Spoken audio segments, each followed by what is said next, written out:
Hey there guys, my name is Daniel and welcome back to my channel Moto Dans, and today we're going to be doing a brake fluid change on the DR650. Now, brake fluid is hygroscopic, which means it absorbs moisture from the atmosphere, so this needs to be changed regardless of mileage or kilometres travelled every 2 years. Now, brake fluid, you can interchange DOT3, DOT4 and DOT5.1 brake fluid, so if you've got any of those, you can chuck any of those in this brake system here and it's good to go. The difference between DOT3, DOT4 and DOT5.1 is the boiling point, DOT5.1 being the highest and 3 the lowest. DOT4 is the average run-of-the-mill brake fluid. That's what comes in here from stock. That's what I've got in. That's your most common brake fluid. Before we do this, I'm just going to put a rag around here because brake fluid is highly corrosive and you don't want to get it on anything really.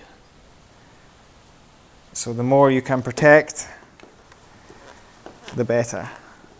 This is your brake fluid cap here. Make sure you use a GIS screwdriver in here or you will damage them. Luckily enough, Suzuki provides one in the DR650 toolkit that fits there.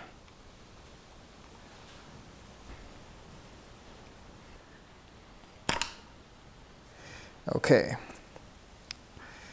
So I just used a screwdriver there to pop her off because she was a bit tight. And that's why you have a rag there as well.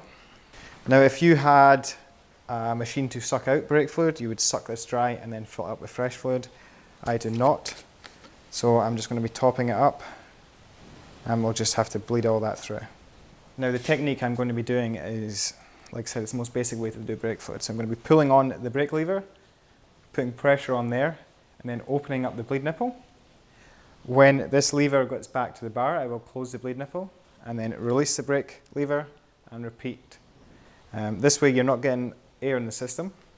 You can get special bleed bottles which do have a one-way valve in them, so you can just sit there and pump them, but like I said, I don't have it. This is the most basic way you can do it. Pressure on, open up the bleed nipple, pull it to the bars. When it's at the bars, close the bleed nipple off and release it, and then just basically like this. Just sit and go like this. Keep an eye on the brake fluid level, make sure that never drops below minimum, and just keep topping it up until all that goes down. Maybe get 2 or 3 fills of that and that should be the system flushed. On a quick note, if you are doing a fresh system flush, you would do that same technique but start off at the banjo bolt for the brake line. If the master cylinder is completely dry, that's how you get fluid in there. So it's the same procedure, pressure on, open up that banjo till it's at the bar, close the banjo, release the pressure and rinse and repeat. It does take a wee bit of time and it is completely messy because you cannot catch this fluid, but that's one of the only ways to do this with basic tooling. So you obviously get vacuum bleeders, and I've seen people using big syringes and pumping it back from the brake caliper up the way, which apparently works quite well. So this here is the bleed nipple for the front brake caliper. It's an 8mm on the DR650. There should be a rubber grommet or cover that goes over there. Mine is long since gone missing, so I do not have that. So put your hose on there. I generally stand with my legs in between the front of the bike so I can reach up, pressure on, open up this. The brake lever is now back at the caliper. Close this off, release pressure.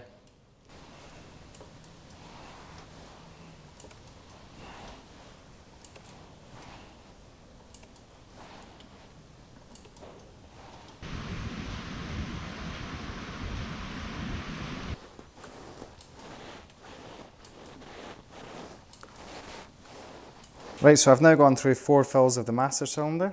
This is how much brake fluid that's come out of here, which is not a lot, but I mean that will literally be the whole system. And all you gotta do is just nip this up, just a little nip, not go crazy in there.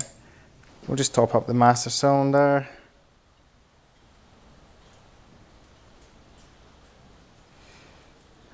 So your big rubber spacer which is on the top there. If we check our level there, might be hard to see on the camera, but you can just see an air bubble at the top there, which means that's bang on the mark. You don't need to go tight on these. See that wee bit overflowed there? So just grab my rag.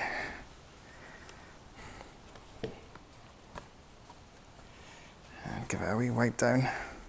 So once you're all done, a quick tip is just to hold pressure on and just look over the blade nipple down the bottom. Make sure that there's no leakage there. This one here is fine, so we're good to go.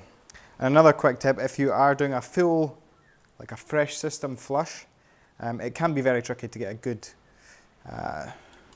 feeling brake lever to start with. So what I generally do is bleed it the best I can, and if it's still not good enough, I would cable tie or put a bit of string around this brake lever and hold it on and leave it overnight. And what this does is it basically allows all the air to come up the way and escape through the master cylinder. That's worked for me in the past, but that's the front done. Now let's jump down and do the rear. So the rear is very similar to the front, but the master cylinder is here. Or sorry, the reservoir for the master cylinder is here. The master cylinder is down here where the brake lever goes on to. Now to access this, you've got to remove this 10mm here.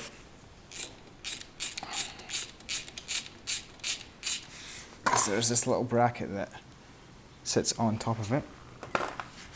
And then you can pull this out to fill it up. What I tend to do is just put that bolt back in, just to hold it level, so you don't spill any. And I do have the rubber cap on the back one. Again, it's an 8mm, and we're going to run through four lots of fluid, just the same as the front. Put pressure on the pedal, open up the blade nipple, and then close it, release, and repeat.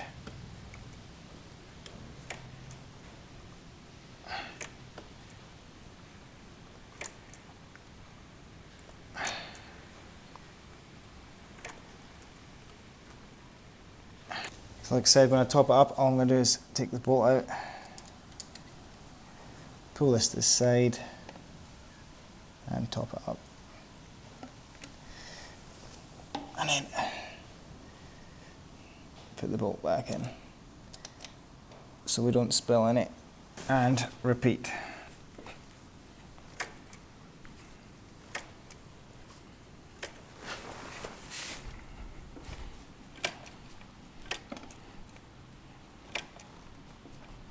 Right, so I'll just fill this master cylinder up for the last time.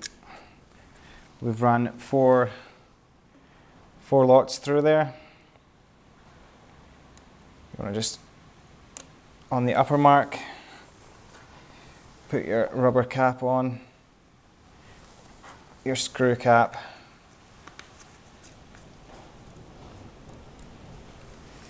and then your wee bracket and your bolt.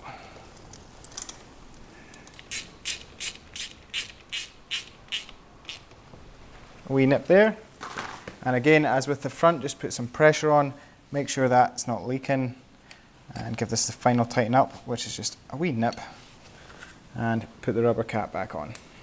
Right folks, as you've seen there, that's a brake fluid change on the DR650. As you've seen, it's a super simple job to do actually, even with the most basic tools. Like I said, you can get better tools to do the job, and it does make the job literally a 2-minute job, but for having to do it every 2 years, for me it's not worth it. A Coke bottle does the job just fine, and yep. One thing to note, I have used maybe 200 or maybe even 150 millilitres of brake fluid. This is a 500 ml container. This container will not be good to use in 2 years' time, because this will also absorb moisture from the atmosphere. So if this is not used within, I don't know, say a month, I would just chuck this out and buy another one. Right folks, so like I said, super simple, easy to do. Hope this helped you out, and I will see you guys next time.